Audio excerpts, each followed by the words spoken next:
जमुई बजरिया से लादा चुनरिया मानिल हमारा बात सुनो राजा जी।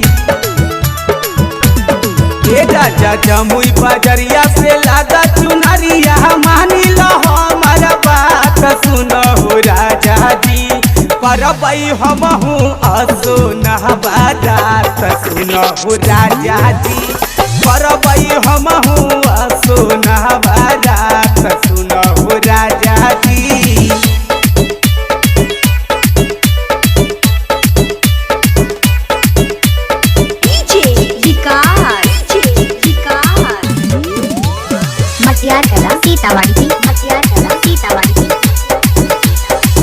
मालिन घर से लई ह जाके राहुल के हरवा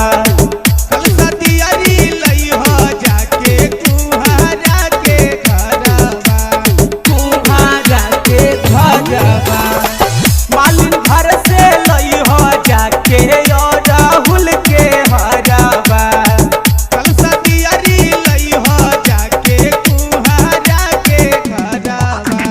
पान कसेली लेली हो सब जाके एके साथ सुनो राजा जी।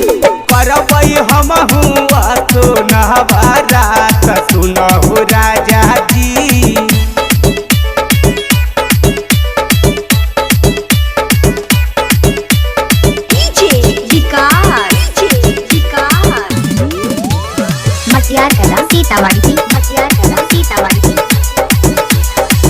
अच्छा चंदन रोड़ी ली हो तोरा हो सिंगारवा सोनरा के घर से लई हो गलबा के हरवा गलबा के हरवा।